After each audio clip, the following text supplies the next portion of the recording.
इस रोमांचक कहानी की शुरुआत होती है उस भविष्य को दिखाते हुए जहां पर बड़े बड़े देश एक दूसरे से लड़ाई कर रहे थे। इसीलिए अब कंडीशन इतनी बुरी हो चुकी होती है कि वो बड़े बड़े न्यूक्लियर मिसाइल्स फायर करने लगे। न्यूक्लियर बॉम्ब्स तो बहुत बड़ी मात्रा में चारों तरफ फायर किए जा रहे थे। हमें तो अब एक अपार्टमेंट के अंदर एवा नाम की एक लेडी दिखाई जाती है जो सामने की तरफ तबाही देख रही थी। एवा की आंखों के सामने हमें उस शहर के ऊपर एक बहुत ही बड़ा न्यूक्लियर बॉम्ब गिरता हुआ दिखाई देता है। ये न्यूक्लियर धमाका हिरोशिमा और नागासाकी पर हुए धमाके से भी बड़ा लग रहा था। बॉम्ब ब्लास्ट होने के बाद इसकी रेडिएशन चारों तरफ फैलने लगी और एक बहुत ही बड़ा धमाका होता है। बिल्डिंग के अंदर मौजूद सभी लोग अपनी जान बचाकर वहां से भागने की कोशिश करने लगे।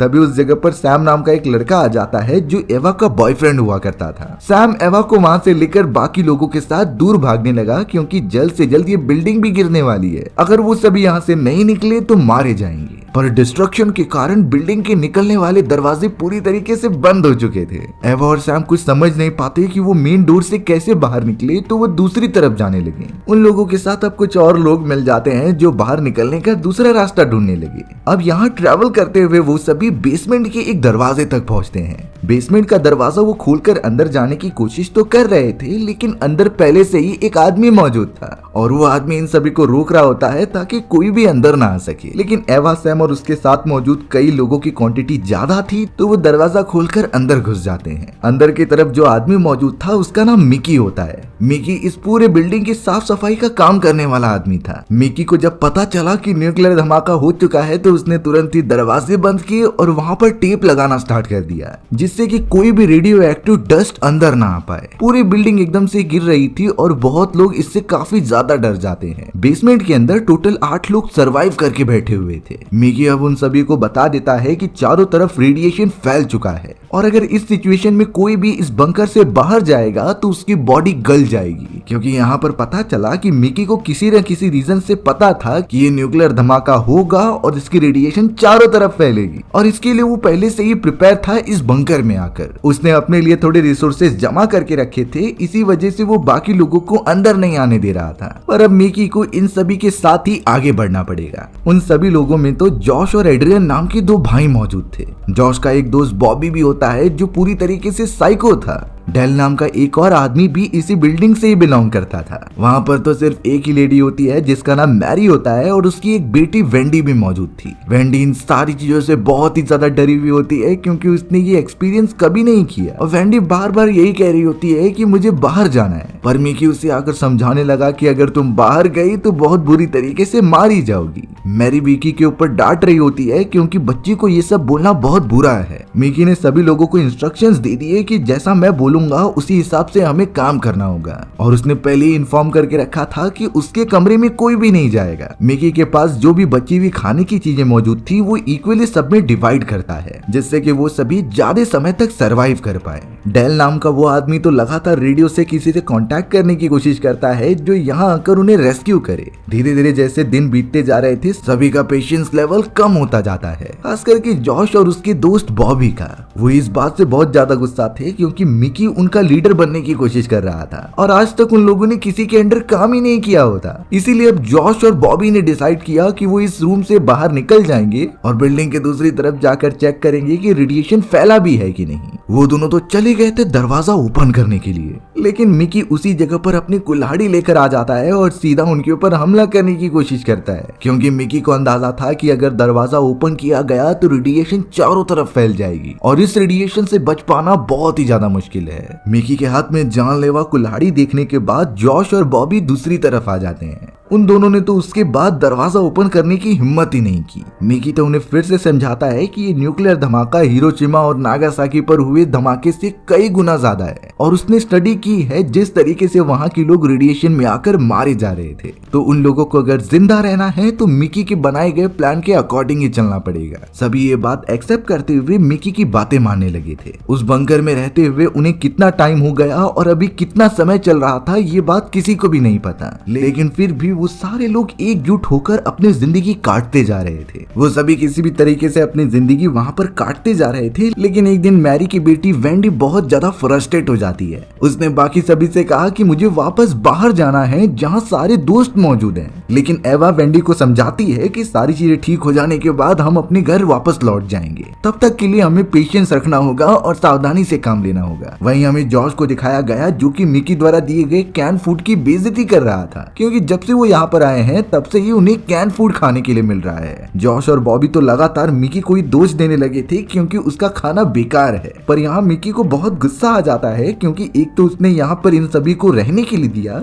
ऊपर से ये सब उसके ही खाने की बेइज्जती कर रहे हैं। सैम भी अब बहुत ज्यादा फ्रस्ट्रेट हो गया था और कहता है कि मुझे यहाँ से जाना है, लेकिन मिकी एक पेरेंट्स की तरह काम कर रहा था। उसने सैम को एक थप्पड़ लगा दिया और सीधा वहाँ पर बैठने के लिए कहा क्योंकि बाहर निकलना खतरे से खाली नहीं है। अब अचानक एक दिन उन सभी को पता चलता है कि दरवाजे पर कोई तो मौजूद है जो अंदर घुसने की कोशिश कर रहा है। मिकी जब उसके पास जाता है तो उसने सोचा कि दरवाजा नहीं खोलना चाहिए क्योंकि रेडिएशन भी अंदर आ जाएगा। मिकी बाकी सभी को पीछे की तरफ हटा तो देता है, पर अब दरवाजे की दूसरी तरफ जो भी था वो दरवाजे को काटने लगा। देखते ही देखते दरवाजा नीचे गिर जाता है और दूसरी तरफ से इंटर होने लगे वो सारे सोल्जर्स जिनके पास वेपन मौजूद थे। सब थोड़े से खुश हो गए क्योंकि उन्हें लगने लगा कि ये रेस्क्यू टीम है और उन्हें बचाने आई है, पर सारे सोल्जर्स तुरंत ही आकर मैरी की बेटी वेंडी को अपने साथ किडनैप करके लेके जाने लगी। मैरी बहुत ही ज्यादा चिंतित हो चुकी थी अपनी बेटी के लिए, पर वो सभी सोल्जर्स उसे भी मारने लगी। इससे ये बात तो क्लियर हो जाती है कि सभी सोल्जर्स उनकी मदद करने नहीं बल्कि सभी को खत्म करने आए हैं। इन सारी चीजों को देखने के बाद बॉबी और डेल सभी को यहाँ से भागने के लिए कहते हैं क्योंकि ये सोल्जर्स उन्हें मार देंगे। सभी अलग अलग जगह पर जाकर छुप गए थे।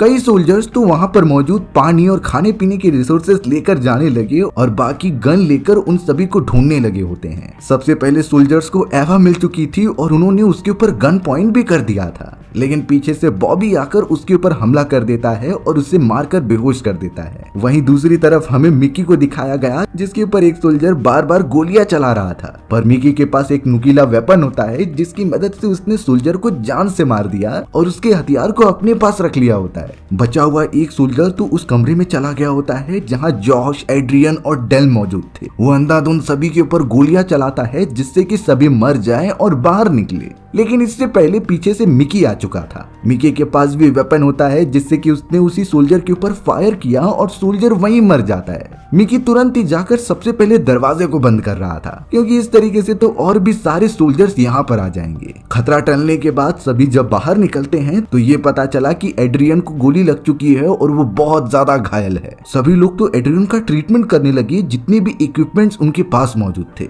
मिकी ने तो फर्स्ट एड किट भी लाकर दे दिया था जिससे एड्रियन कुछ समय के अंदर ठीक हो जाएगा, पर अब तो उनका बाहर जाने का एक रास्ता भी खत्म हो चुका था। अगर वो बाहर निकल भी गए तो ये सोल्जर्स उन्हें नहीं छोड़ेंगे। इसीलिए मिकी सभी को कहता है कि चाहे कुछ भी हो हम यहीं पर सरवाइव करेंगे। एवा जब सैम के पास जाती है तो वो बहुत ही डरा हुआ था और वो कुछ भी सोच भी नहीं पा रहा होता। जब उन मरे हुए सोल्जर्स का सूट चेक करते हैं तो मिकी साफ साफ कह रहा था कि ये रेडियो एक्टिविटी से बचने के लिए है, लेकिन उन सभी के ऊपर जरा भी बाल नहीं थे। मिकी को यहाँ पर किसी साउदर्न कंट्री पर शक हो रहा था कि यही हमसे दुश्मनी रखते थे और हमारे कंट्री पर न्यूक्लियर बॉम्ब गिराकर वो साबित करना चाहते हैं कि वो हमसे बड़े हैं। वो सभी इतना ज्यादा डर चुके थे कि अब बाहर निकलने का मन भी उन्हें नहीं करता है। लेकिन मैरी यहाँ पर किसी भी हालत में अपनी बेटी वेंडी को बचाना चाहती थी। मैरी दरवाजा खोलकर बाहर जाने की कोशिश करती है, पर सभी लोग उसे पीछे खींच लेते हैं क्योंकि ये बहुत ही ज्यादा खतरनाक हो सकता था। लेकिन एक समय के बाद जॉश, एड्रियन, बॉबी और डेल भी फोर्स करने लगे थे कि हमें बाहर जाकर चेक करना ही होगा क्योंकि उनके पास सारे रेडियो एक्टिव सूट्स में से एक सूट एकदम सही सलामत होता है। यानी एक मेंबर उस सूट को पहनकर बाहर जाके देख सकता था कि आखिर वहाँ क्या हो रहा है। मिकी पहले तो इस बात से अगेंस्ट होता है, लेकिन अब वो मान चुका था। बहुत सोचने के बाद ये डिसाइड किया गया कि जॉश को वो सूट पहनाकर बाहर भेजा जाएगा क्योंकि जॉश का भाई एड्रियन यहाँ पर मौजूद है तो वो वापस जरूर आएगा अपने भाई को बचाने के लिए। जॉश को वो सूट पहना दिया जाता है और मैरी यहाँ पर उससे आकर कहने लगी कि प्लीज मेरी बेटी वेंडी को बचा लो। जॉस उससे वादा करता है और एक हथियार लेकर दरवाजा खोलते हुए आगे बढ़ने लगा था। यहाँ पता चला कि चारों तरफ अजीब तरीके के स्ट्रक्चर बना दिए हैं, जैसे बाहर की तरफ वो सोल्जर्स हमारे ऊपर रिसर्च कर रहे हों। दरवाजा बंद कर दिया गया और जॉस धीरे धीरे आगे बढ़ने लगा। उसके हाथ में गन थी और जैसे ही उसे खतरे के महसूस होगा तो वो उनके ऊपर फायर कर देगा। थोड़ा आगे जाने पर उसे एक रिसर्च लेबोरेटरी दिखती है और कई सोल्जर्स उसके ऊपर रिसर्च कर रहे थे। ग्लासेस के अंदर कई सारे इंसानों के कटे हुए बॉडी पार्ट्स होते हैं और इवन उनके बाल तक भी निकाल कर फेंक दिए गए थे। जॉस की आंखें खुली की खुली रह गई जब वो नोटिस करता है इतने सारे बच्चों को जिन्हें अजीब तरीके के चैम्बर में रखकर उनके ऊपर एक्सपेरिमेंट किए जा रहे थे। और उन्हीं बच्चों में से उसे मैरी की बेटी वेंडी भी मिलती है। वेंडी की हालत बहुत खराब थी और ये भी कंफर्म नहीं है कि वो जिंदा भी है कि नहीं। अचानक अब एक सोल्जर को जॉस के ऊपर शक होने लगा और उसका आईडी कार्ड आकर चेक करता है। जब सोल्जर को पता चला कि ये तो एक बहरूपिया है तो जॉस उनके ऊपर हमला करके भागने लगा। वो वापस अपने उसी बंकर की तरफ जाता है। रास्ते में अपनी प्रोटेक्शन के लिए उसने कई सोल्जर्स को जान से मार दिया था और सीधा बंकर के दरवाजे पर आ चुका था जहां मिकी और बाकी लोग दरवाजा ओपन करते हैं। जॉस जल्द से जल्द अंदर आया और सभी लोगों ने दरवाजा बंद कर दिया। जॉस इतना डरा हुआ था और उसने सारी चीजें समझाई कि उसने वहां पर क्या देखा। अब तो जॉस की बातों से मैरी ने होप ही छोड़ दी थी कि उसकी बेटी जिंदा भी है कि नहीं। मैरी इतनी ज्यादा उदास हो चुकी थी कि उसने खाना पीना भी छोड़ दिया। थोड़ी देर बाद पता चला कि बाहर मौजूद जितने भी सोल्जर्स थे वो दरवाजे के ऊपर वेल्डिंग कर रहे होते हैं, यानी वो नहीं चाहते कि अंदर मौजूद जितने भी सर्वाइवर्स हैं वो बाहर निकले। अब इसके पीछे क्या रीजन था किसी को आइडिया नहीं होता, पर ये चीज कंफर्म हो चुकी है कि वो सभी अब हमेशा के लिए बंकर में ही फंसे रह जाएंगे। सभी ने अपनी डेस्टिनी एक्सेप्ट कर ली थी कि उनकी जिंदगी यहीं गुजरने वाली है। तो अब कोई और ऑप्शन ना होने के कारण वो धीरे धीरे अपना दिन काटने लगे। वो सभी अब अपने बचे हुए खाने को बड़ी अच्छी तरीके से यूज करने लगे जिससे ज्यादा टाइम तक सरवाइव किया जा सके। लेकिन यहाँ जॉस को रियलाइज होता है कि बाहर जाने के कारण उसके बॉडी में रेडियो एक्टिविटी घुस चुकी है और उसके मुंह से भी खून निकलता जा रहा था। यानी ये बात कंफर्म थी कि कुछ समय बाद जॉस मर जाएगा। अब तो यहाँ जिन सोल्जर्स को मारा गया था उनकी बॉडी भी सड़ने लगी थी। वहाँ पर तो सांस लेना भी अब मुश्किल हो चुका था और सबका दम घुटने लगा होता है। मिकी तो यही सलाह दे रहा था कि हमें उन सोल्जर्स की बॉडी को काट कर वॉशरूम में डालना होगा, तभी हम यहाँ पर रह पाएंगे। अब तो बाहर निकलने का कोई रास्ता भी नहीं है क्योंकि दरवाजे भी लॉक कर दिए गए हैं। उन सोल्जर्स की बॉडी को शुरुआत में काटने के लिए कोई तैयार नहीं था, लेकिन बॉबी रेडी हो जाता है। बॉबी और मिकी तुरंत ही चले जाते हैं और बॉडीज को तुरंत ही फ्लश कर देते हैं। थोड़ी देर बाद हमें पता चला कि वेंडी की मदर मैरी तुरंत ही बॉबी के पास आती है और उसके साथ क्लोज होने की कोशिश करती है। मैरी के पास उसकी बेटी के अलावा कोई नहीं था और अब तो वो मर गई है, इसीलिए उसने अपनी सारी चीजें बॉबी को सौंप दी। बॉबी और वो दोनों बहुत क्लोज हो जाते हैं। वहीं अब डेल की नजर मिकी के ऊपर गई और उसे शक होने लगा कि मिकी अपने कमरे में सभी को क्यों नहीं आने देता है। डेल यही सोच रहा था कि शायद मिकी अपने कमरे में काफी सारा खाना छुपा कर रखता है और वो हमसे शेयर नहीं करना चाहता। डेल बार बार मिकी के कमरे के पास जाता है और देखने की कोशिश भी करता है। वहीं हमें पता चला कि मैरी और बॉबी एक साथ ही अपना सारा टाइम गुजारते हैं और अब जॉश ने भी उन्हें ज्वाइन कर लिया था। वो सभी चाहते थे कि एवा भी उनके साथ मिल जाए और संभोग करने के लिए आगे बढ़े, लेकिन एवा को इन सारी चीजों में कोई भी इंटरेस्ट नहीं था। थोड़ी थोड़ी अब रेडियो एक्टिव कमरे में भी फैल चुकी थी जॉश की वजह से। लेकिन अब यहाँ डेल एक दिन डिसाइड करता है कि वो मिकी के कमरे में जाकर चेक करेगा। वो एक गन ले लेता है और तुरंत ही चला जाता है कमरे के अंदर। एवा भी डेल को जाता हुआ देखकर उसका पीछा करने लगी। अंदर की तरफ डेल अचानक मिकी को एक कमरे से बाहर निकलते हुए देखता है, जिससे कि उसे कंफर्म हो गया कि जरूर मिकी कुछ छुपा रहा है। उस कमरे के अंदर जबरदस्ती जाने के बाद डेल को पता चला कि यहाँ बहुत सारे खाने के रिसोर्सेज मौजूद है और ये खाना सिर्फ मिकी अपने लिए छुपा कर रखता था। डेल अब बोल रहा था कि मैं सारी बातें सबको बता दूंगा, पर तभी मिकी ने अपनी एक वेपन उठाया और सीधा फायर करने लगा डेल के ऊपर। डेल की वहीं बुरी तरीके से मृत्यु हो जाती है, पर तब तक एवा ने ये सब देख लिया था। वो तुरंत ही बाहर जाकर सभी को इस बारे में बता देती है कि किस तरीके से मिकी ने डेल को मार दिया उन रिसोर्सेज की वजह से जो वो अपने लिए छुपा कर रखना चाहता था। सभी जब उस कमरे में आकर देखते हैं तो मिकी उन्हें गुमराह करने की कोशिश करता है, लेकिन बाकी लोगों को अंदाजा लग चुका था कि मिकी ही इन सारी चीजों में गलत है। जॉश और बॉबी ने तो गुस्से में आकर मिकी को पकड़ लिया होता है और उसे कुर्सी से बांधकर वो टॉर्चर करने लगी थी। मिकी ने तो अब पकड़े जाने से पहले उस रूम को ही लॉक कर दिया था जहां सारे रिसोर्सेस लगे थे और सही कॉम्बिनेशन से ही रूम को ओपन किया जा सकता है। बॉबी और जॉश तो एकदम पागलों की तरह मिकी को टॉर्चर करने लगे होते हैं और इस लॉक का कॉम्बिनेशन मांगते हैं। सभी जॉश को अलग करने की कोशिश कर रहे थे, पर जॉश मानो पागल होता जा रहा है। जॉश ने तो मिकी की उंगलियां ही काट दी थी और अंत में जाकर मिकी को वो कॉम्बिनेशन बताना ही पड़ा। दरवाजा ओपन करके वो सभी जब अंदर जाते हैं तो उन्हें वहाँ पर बहुत सारे रिसोर्सेस मिल गए थे जिसकी मदद से वो कई टाइम तक जिंदा रह सकते हैं। पर किसी को भी ये अंदाजा नहीं था कि जॉश और बॉबी की तबीयत कितनी खराब हो चुकी है और उनका मानसिक संतुलन भी बिगड़ता जा रहा था। धीरे धीरे समय बीतता चला गया और बॉबी और जॉश ने तो अभी तक मिकी को कैद में ही रखा होता है। उन्हें जब भी मन करता तो वो इसे टॉर्चर करने चले आते। वहीं अब बॉबी ने तो मैरी को सिर्फ अपना खिलौना बना लिया था। जब भी उसे मन करता तो वो मैरी के पास आकर अपनी भूख मिटाता और मैरी को एकदम अपने नौकर जैसा रखता।